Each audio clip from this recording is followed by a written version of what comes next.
اليوم جيت ندير لكم فيديو جديد حول الموضوع ديال رأس السنة.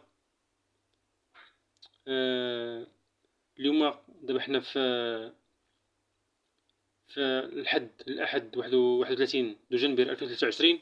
يعني اليوم رأس السنة ديال 2023. يعني هو آخر يوم، يعني في سنة 2023 هو اليوم. يعني اليوم حنا في رأس السنة، وغدا إن شاء الله غدا الاثنين غادي نبداو في سنة جديدة. يعني غدا الاثنين 1 يناير 2024. بهذه المناسبة ديال هذه السنة ما غاديش نقول لكم مبروك عليكم ولا لا.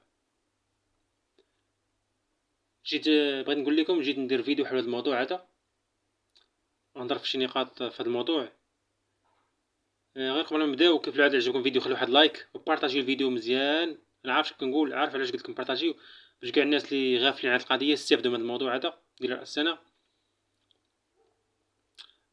حيت غنقول فيه شي حوايج اللي خاص بنادم يفيق شويه. راه بنادم عند بالو كي بنادم كيحسب برأس السنه وما كيعرفش باش شنو كيحتفل.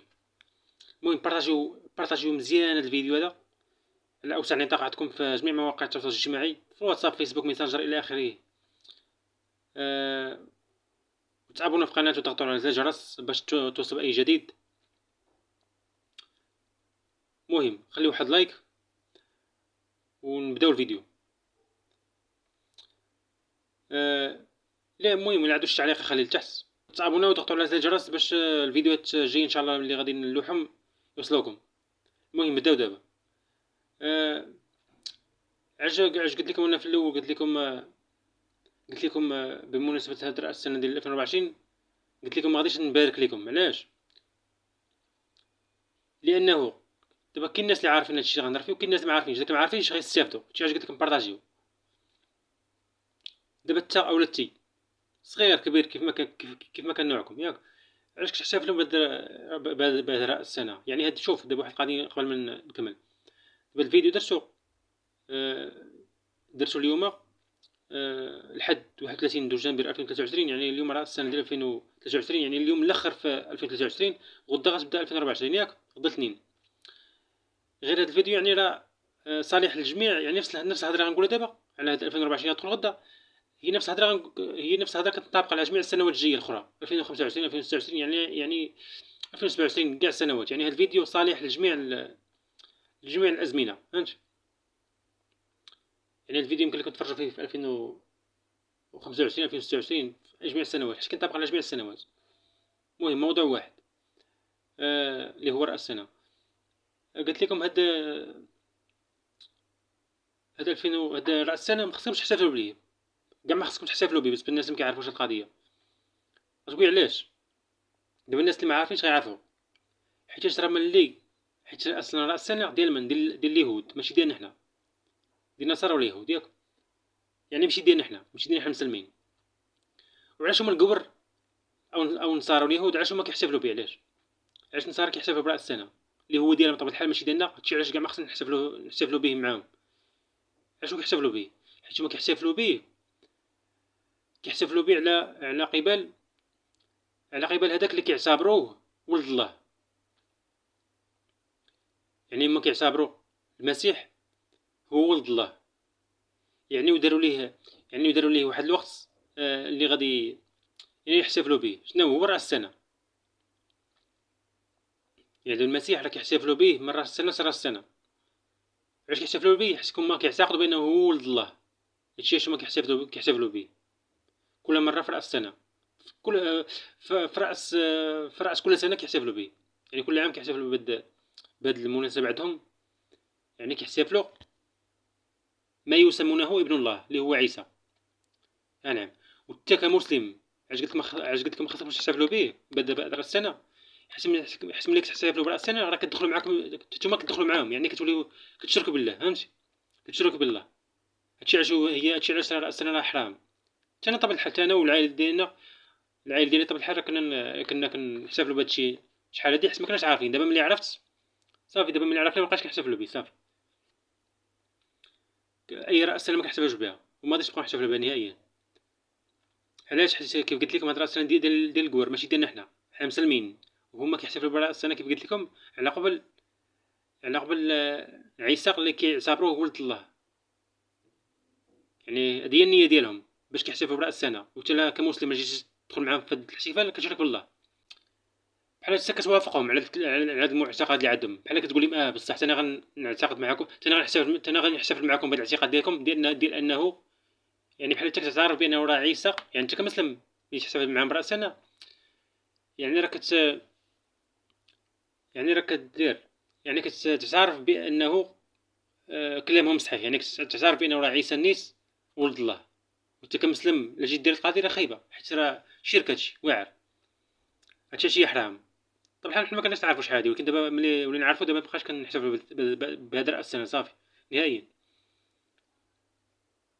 جميع الرؤوس السنجيين يعني هذا 2024 ولا 25 عمر ما نحتفلوا بشي عيد، ما عمر ما نحتفلوا بشي براس السنه من هاد الرؤوس السنجيين الى الابد. حيت صافي عرفنا القالب، عرفنا علاش كيحتفل بهاد راس السنه الكبر. وبالتالي ملي عرفنا صافي من هادشي في شرك يعني صافي بعدنا منه، حيت ما كناش عارفين. يعني ما تكونش عارف ماشي مشكل، لا يعني لا ذنب عليك، ولكن اللي تكون عارف ملي تعرف خاص تحبس. الا عرفتي بقيتي كتكمل راه خطر عليك داكشي. يعني داكشي راه واعر يخرج لك في الدنيا. داكشي غيخرج لك في الدنيا. يعني داكشي يعني غتستغل تشرك بالله، فهمتي؟ والله يعني كيف مثلا عارف راه ما عندوش ولد. راه كنقراو في سورة الإخلاص، كنقراو قل هو الله أحد، الله الصمد، لم يلد ولم يولد ولم يكن له كفوا أحد. فهمت؟ يعني دابا انت ملي المهم دابا انت ملي كتحتفل برأس السنة راه كتشرك بالله، حيت ديال اليهود. صافي دابا نساو عليا رأس السنة مابقاش تحتفلوا بها نهائيا. المهم دابا عرفتوا هاد الكلام، دابا قلتو لكم صافي. دابا ديروا في راسكم كل سنة ما تبقاوش تحتفلوا صافي بالسنة الميلادية. احتفلوا بالسنه بغيتي احتفلوا بالسنه الهجريه ديالنا مسلمين. هذيك ما فيها لا شرك لا والو، ديك ديال الدين ديالنا الاسلامي. بغيت نعرف واحد القضيه. انا صاحبي دابا حنا كنحتفلوا مع الكبر بالسنه الميلاديه ديالهم، وما كنحتفلوش حنا بالسنه الهجريه ديالنا. علاش صاحبي علاش؟ وزعما كاين الكبر نستونا في الدين ديالنا حتى لدرجه. حنا الكبر تابعين في صحن في بزاف الحوايج، تابعين كنحتفلوا معهم براء السنه. كنا نهضروا اللغات ديالهم هنا في بلادنا. هي حصر حنا في بلادنا هنا كنهضروا اللغات الاجنبيه ديالهم. يعني هنا تلقى واحد مغربي كيتكلم فرنسيه ولا انجليزيه واكثر فرنسيه. علاش؟ حيت الاستعمار حق داز، والاستعمار دابا خرج صافي. الاستعمار خرج حتى نسى عليك اللغه الفرنسيه. حتى انا دابا كنتكلم فرنسيه ياك. كنتكلم 7 لغات اجنبيه. 7 لغات اجنبيه كتكلمهم من بينهم فرنسيه ياك. ومع ذلك حتى لغه فهاد ال7 ما كنعيق بهم ولا كنبدا نهضر بهم في بلادي. علاش؟ كنحترم اللغه ديالي. حيت واش عمرك شي فرنسي اللي في فرنسا كيهضر بالعربي ديالنا؟ لا. هما اللي مثلا فرنسا فرنسيين كيهضروا ليه في فرنسا بالفرنسي، وهنا كيجيو المغرب كذلك كيبقاو حافظين على اللغه ديالهم، كيبقاو يهضروا بها فرنسيه. كيجيو عندك المغرب كيبقاو يهضروا فرنسيه داصرين وعاد تلقى من لغتهم. حنا من الصراحه مدلولين، الشعب مدلول من الاخر الا من رحم الله طبيعه الحال. ما كنعممش. يعني تلقى كيفاش مدلول؟ يعني تلقى واحد صاحبي هنا مغربي هنا في المغرب كيهضر فرنسيه، وملي كيمشي يعني وملي غيمشي عاوتاني لفرنسا كيهضر فرنسي. يعني هنا في المغرب المغربي يهضر فرنسيه هنا في بلادو، ملي كيمشي عاوتاني لفرنسا كيهضر فرنسيه. اصلا ملي غتمشي راه باينه هذيك، اصلا ملي غتمشي لفرنسا راه غتهضر بالفرنسيه. ولكن على الاقل بعدا ما تهضرش بالفرنسي هنا في بلادك اصاحبي. اعطي قيمه للبلاد، اعطي قيمه اللغه ديال بلادك الدارجه صاحبي. عز لغتك اصاحبي. هضر بلغتك في بلادك. هضر بلغتك صافي، ما تهضرش باللغه الاجنبيه. اجي بلاتي دابا انت مشيتي فرنسا ياك، مشيتي فرنسا وهضرت معاهم بالعربيه اش غايقولوك؟ لا ما فهمتكش، هضر معايا فرنسي بلغتي ياك. ها نعم. حتى هما ملي يجيو عندنا يبغيو يهضروا مع فرنسي ما نهضرش معاهم بلغتهم، لا نقول لهم هضروا معايا بلغتي الدارجه. نتوما واعرين نتوما شكون في ملك الله. حلال عليكم حرام علينا. انا كعربي ملي نمشي عندكم فرنسا ما فهموش اللغه ديالي وبقات تشكاو كتقولوا لنا هضروا باللغه ديالنا الفرنسيه. اييه. ونتوما ملي تجي عندنا نهضر معكم، واخا نهضر معكم فرونسي ديالكم. يعني ملي كتجيو عندكم تجيو عندنا كذلك. ملي كتجيو عندنا المغرب هنا كنبدا نهضر معكم ملي كتجيو عندنا المغرب هنايا كنبدا نهضر معكم باللغه ديالنا. كتقول لنا لا هضر معايا فرونسي. نتوما واعرين. نتوما اللي هي كتشكاو كتقول لنا هضروا معنا بالفرنسيه. نهضروا معكم نتوما نهضروا معكم معكم نهضروا معاكم نتوما تما فرنسا بالفرنسيه، وكذلك بغيتونا ملي تجيو المغرب عندنا نهضروا معاكم كذلك فرنسي، بقى حنا نهضروا بلغتكم. هي وحنا ما نهضرش بلغتنا، ما نهضرش بلغتنا معاكم الدارجه، سواء هنا في المغرب ملي كتجيو عندنا اولا ملي كتمشيو عندكم فرنسا. وشكون نتوما في ملك الله؟ في ملك الله شكون نتوما في ملك الله؟ اودي راه بنادم اللي بغى يدير راسو والله. ديما عطي قيمه لراسك اصاحبي، عطي قيمه للغتك، تعطي قيمه للغتكم اصاحبي ولا اي حاجه. واش حنا نقولوا نبقاو تابعينهم في كلشي، نحتفلوا معاهم براسنا، نهضروا بالفرنسي هنا في بلادنا، نهضروا بالفرنسيه لغتهم. سميتو نلبسوا اللبس ديالهم. بزاف الحوايج نتبعوهم. شوف دابا حنا سبحان الله واحد القضيه حتى كنتبعوا الكبر، كنتبعوهم في غير الحوايج التافهه، ما كنتبعوش الحوايج المعقوله اللي غتزيد بنا قدام، بحال اللبس اللغه داكشي ما يجيش كاع ما يزيد بنا قدام. بالنسبه للغه حنا عندنا اللغه باش كنهضروا الدارجه، هضر لغتك. حنا ما عندناش، ماشي حنا ما عندناش لغه باش غادي نمشيو نهضروا معاهم بلغتهم. حنا عندنا لغتنا، يعني خصنا نهضروا بها ونحترموها، خصنا نعطيو قيمه للغتنا باش الكبار ما يعطيونا قيمه. اما القاول ملي كيجي عندك المغرب وكيشوفك تهضر معاه بلغتو راه هو كيفرح حيت كتهضر معاه بلغتو، ولكن في الداخل ديالو راه ما كيحترمكش حيت كيعتبرك مدلول، حيت كتهضر معاه بلغتو وانت كاع ما عزيتي لغتك وهضرتي معاه كاع ما فرضتي عليه في بلادك، كاع ما فرضتي عليه لغتك كيهضر بها، يعني انت انسان مدلول صراحه. بحال كيشوفك القاوري، بحال كيشوفك القاوري. يعني دابا حنا حاجه اخرى، دابا هذاك اللي كيشوف واحد كيهضر فرونسي عاد بالو راه هضر فرونسي، راه شنو الجهل سبحان الله. الجهل خايب صح، اخيب مرض هو الجهل، اخيب مرض هو الجهل صراحه. دابا شي وحدين بزاف الناس في المغرب كيعتقدوا بانه لا هضر فرونسي راه انسان متطور. لا، التطور ما عنده حتى شي علاقه باللغه. اللغه كتبقى غير اداه تواصل، وحنا عندنا اللغه باش نهضروش، ما عندناش عندنا باش نهضروا. وبالعكس راه حنا لغتنا اللغه العربيه احسن من اللغه الفرنسيه واي لغه في العالم. عرفتي علاش؟ حيت هي اللغه الاصل، حيت هي الام ديالهم. اللغه العربيه هي الام ديال جميع اللغات، حيت هي الاصل. وعرفتي علاش الله سبحانه وتعالى كتب بها القران؟ هاد المعلومه وقيلا حتى واحد من اخبار القضيه، زيدوا الرصيد المعرفي ديالكم. راه اللغه العربيه هي الاصل، هي الام ديالهم، هي الام ديال جميع اللغات. هادشي علاش الله كتب بها القران. هادشي علاش العربيه خاص تكون هي لغه العالم صراحه، ماشي الانجليزيه. وكاين علاش الانجليزيه هي لغه العالم؟ حيت موالين فرضوا راسهم في العالم بكري. الامريكان والبريطانيين فرضوا راسهم في العالم بكري، هادشي علاش فرضوا اللغه ديالهم ولات هي اللغه ديال العالم. حيت العرب ما فرضوش راسهم، كون فرضوا العرب راسهم على العالم وبين القوه ديالهم كون العربيه دابا هي لغه العالم.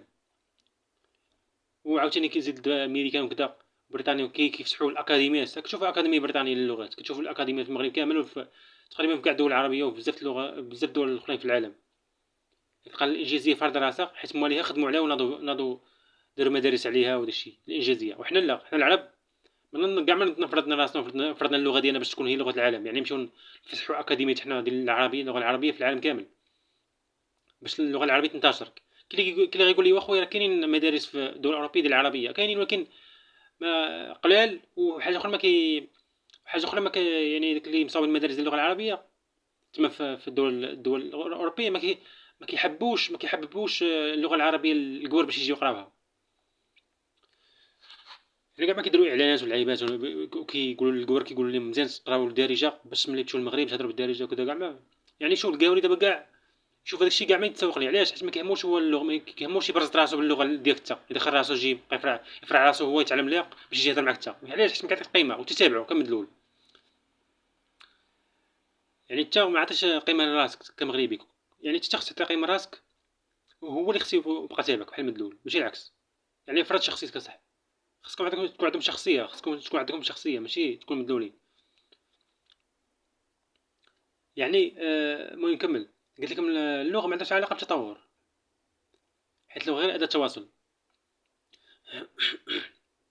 التطور عنده علاقه بالتصرفات، بحال مثلا ما تلوحش الزبل في الشارع.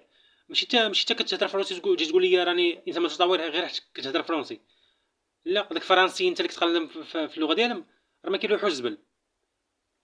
يعني انت ماشي بحالهم، ما تقلدهم. لا انت كاع ما كتقلدهم، انت ماشي بحالهم. يعني انت نسيتي، يعني انت عوض تاخذ الجانب الايجابي منهم خديتي الجانب العادي اللي ما عادش ما نقولوش سلبي، ولكن خديتي من الجانب اللي ما ينفعكش في شي حاجه كبيره. فهمت؟ اللغه شنو هي؟ اللغه راه اداه تواصل، بحال قريتي بحال ما قريتيش. واصلا اي قاوري اللي بغى يهضر معاك يجي اللي كيبغي يهضر معاك وكيعطيك تقييمه كمغربي. اي قاوري كيعطيك تقييمه انت كمغربي كتعطي قيمه، لكن في راسو عاطي قيمه للمقاوري اللي غيجي غيتعلم اللغه على قبلك باش يهضر معاك اللي كان عندك قيمه. وحيت ما عطيكش قيمه عصابرك مدلول، هادشي علاش هو ما كيديرش، ما كيتعلمش لغتك باش يهضر معاك بها. علاش؟ حيت ما فارضتش ما فرضتيش شخصيتك عليه. كون كان كل مغربي ملي يجيو واحد الكور ما نهضرش معاهم بلغتهم ونخليهم نعصروهم، نخليهم بهم هما يهضروا معانا، ديك الساعه غيقولك صافي المغاربه اتفقوا علينا ما غاديش نهضر بلغتنا، اجي نمشيو نهضروا اللغه العربيه اللي قبلهم باش نهضروا معاهم. ديك الساعه باش منهم غادي يمشيو حيت كيشوفوا ما نهضرش معاهم.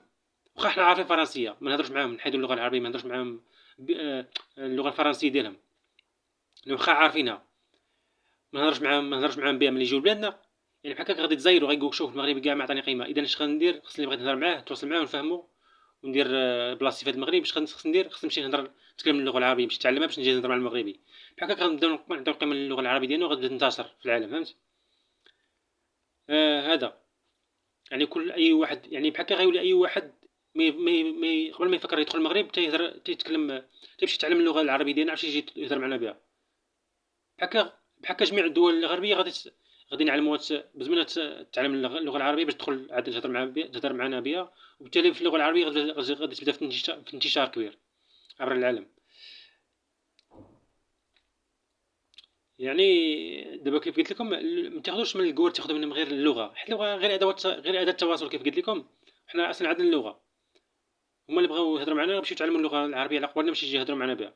ولكن حنا خصنا ناخذوا منهم الحوايج اللي غيطورنا في بلادنا. بحال مثلا كيف بحال دابا هما كتشوفوا هما كيلوحوا الجبل في الشارع، حتى حنا ناخذوا منهم القاعده مزيانه. واصلا اصلا الاسلام الاسلام كيدوي على النظافه. الاسلام كيدوي على النظافه، اذا هما كيديروا القضيه ديال النظافه، يعني ما كينظفوا منظفين الشوارع ديالهم، يعني هما ما كيلوحوش كواغط في الزبل في الشارع. اذا حنا خصنا ناخذوا منهم القضيه ايجابيه. القضيه ايجابيه خصنا ناخذوا منهم صراحه. شوف فهمت انا بحال هذا الدين الاسلامي كيوصل على النظافه وما تلوحش الزبل ياك، وهما الكبر كيطبقوا القضيه اللي كاين ديال النظافه كاينه في الاسلام كيطبقوها، واخا هما مش مسلمين وحنا اللي مسلمين ما كنطبقوش هاد النظافه اللي كيقولنا الاسلام. باش عرفوا احنا مسلمين غير بالهضره. اما كتطبيق لا، ناقصين بزاف. يعني ما كنطبقوش الاسلام كيف ما هو كما ينبغي.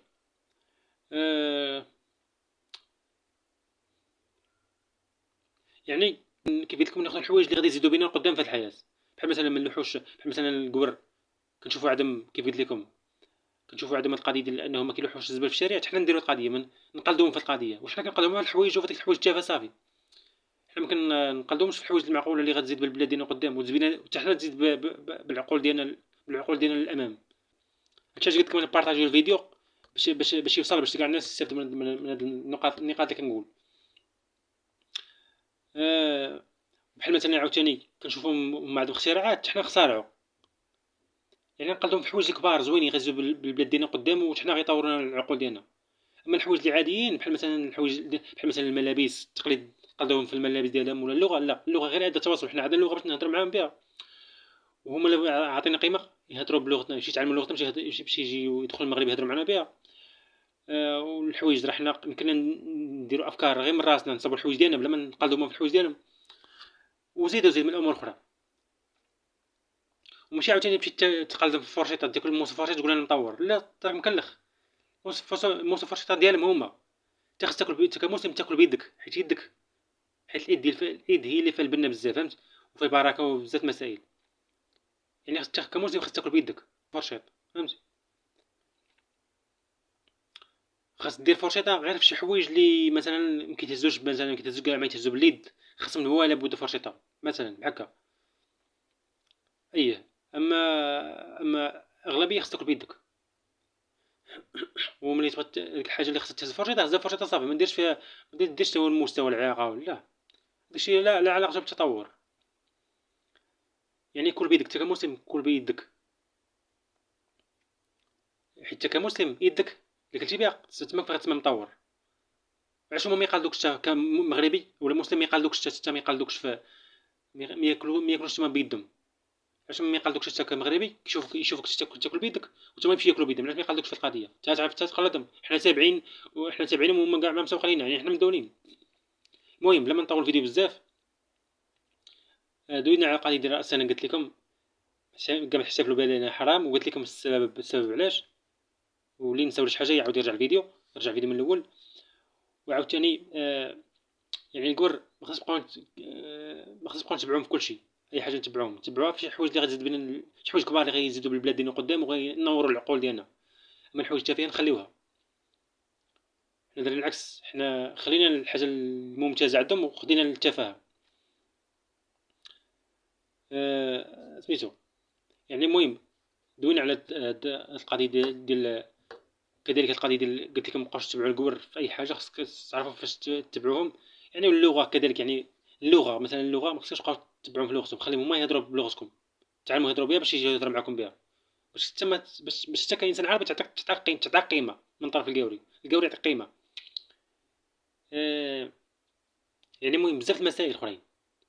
يعني حنا سبحان الله لاحظ واحد القضيه، لاحظت يعني. شوف هذا هو اخر كلام نقول باش نطول الفيديو. يعني دابا حنا كنقلدوا الكبار في راس السنه ديالهم، نحتفلوا معاهم بها. كنقلدوا في الحوايج، في اللغه، في الماكله بالفرشه الموس، وزيد. لا، هاد المسائل خصنا نحيدوها صافي. تجنبوا هاد المسائل حيت تافهه، وخذوا من الكور الحوايج اللي كيبيت لكم كبار، اللي غيزيدوا بكم نتوما والبلاد ديالكم القدام. واش صاحبي دابا انت باغي تلوح الزبل في الشارع، كنمشي تهضر بجوج كلمات فرونسي وكتجي تقول لي انا راه مطول حيت كنهضر بجوج كلمات فرونسي. ولينا فرض ماشي جوج كلمات، خاصك تهضر فرونسي كامله، وخاصك تهضر فرونسي كامله. انا دابا كنهضر فرونسي وكنهضر بزاف اللغات، كيف قلت لكم 7 لغات كنتكلم ياك، من بينهم الفرنسيه. واخا حتى تكون تهضر يعني واخا تكون يعني واخا تكون تهضر فرونسي كامله، ماشي غير جوج حروف، واخا تكون تهضر فرونسي كامله ياك. هادشي ما كيعنيش تطور، ما كيعنيش تطور هادشي. راه بلا مسكين مازال مكلخ. في المغرب مثلا دابا كتمشي عندنا تلقى مثلا في ديك السوبر مارشي داكشي، في ديك الاسواق الممتازه كتلقى صاحبي، كتلقى تدخل ماشي كلشي، كاين شي وحدات كتلقى مثلا بعصاصات وكذا كيهضر فرونسي عاد بلا مطور. لا قالك لا خداك هضر بلغتك، عز لغتك، راه اللغه تاع ديك اللغه. التطور كيف قلت لكم عنده علاقه بالتصرفات، بحال مثلا انك ما تدوحش الزبل في الشارع، ما تضيعش الماء. شي بزاف الحوايج، بحال مثلا نعطيكم واحد القضيه، حتى القضيه ما قليله في بالو القضيه. بحال مثلا مشي عند مورد الخبازه بغات الخبز، قول لها عافاك ديري ميكا في يدك، عرفت تعطيني خبز. هذا هو التطور، عنده علاقه بالتصرفات. يعني بحال كتقول لها شي مورد المخبزه مثلا، قول لها ديري شي ميكا في يدك عرفت تعطيني خبز، ما تعطينيش بحال بيدك. علاش؟ هذاك كتسمى واعي، يعني انت دابا واعي، عارف بقيمه انه دير ميكا في يدك عرفت تعطيك. حيت لا عطاتك بيديها خبز نيشان، هزات بيديها الخبز رجعت عطاتك. يعني الخبز راه لصقوا فيه بزاف الجراثيم اللي جايه من يديها. حيت هي قبل ما جيت راه كانت كتحك وجهها بيديها بزاف. يعني الايدين مصباح ما يحكوا ما يجيش حتى ملي جيت عطاتك الخبز بيديها اللي كانوا كيحكوا وكان صبع فنيفه وكذا. يعني الجراثيم اللي في يديها تحول للخبز. هادشي علاش كنقول لكم هنا خص يحضر الوعي. بلا من اللي واعي كيقول لا، يعني بلا من الواعي عارف بانه هذاك الشيء جراثيم وميكروب بلا هزت بيديها. يعني بلا من الواعي اش غيدير؟ يقول لها ديري ملي كيفيدك عرفت تعطيني خبز، باش داك الجراثيم في اليدين كاع ما يتسربوا الخبز. اي يعني بحال هكا. المهم هادو امثله من الوعي. وطبعا الحال اللي كنديرو انا ماشي كنقول لكم هادشي نتوما ما كنديرش انا هادشي، لا حتى تسمى نفاق. لا هادشي كنقول لكم كنديرو. المهم كاين بزاف الامثله. المهم باش مابقاش نطول الفيديو بزاف. راك فهمتوا المعنى وفهمتوا، يعني بلا نبقى نزيد الهضره بزاف. صافي هاد الكلام اللي قلت راه عنده معاني في جميع الحوايج اخرين. المهم غادي نوقف على الحد. كنتمنى ان يعجبكم الفيديو. تخليو واحد لايك قبل ما تخرجوا، وتابونوا في القناه وتضغطوا على زر الجرس باش توصلوا باي جديد. بارطاجيو الفيديو على اوسع نطاق عندكم باش كاع الناس يستافدوا. جميع مواقع التواصل الاجتماعي اللي عندكم، الواتساب، فيسبوك، ميسنجر الى اخره. واللي عنده التعليق يخليه لتحت، وغادي نخليكم هاد الساعه. والسلام عليكم ورحمه الله تعالى وبركاته.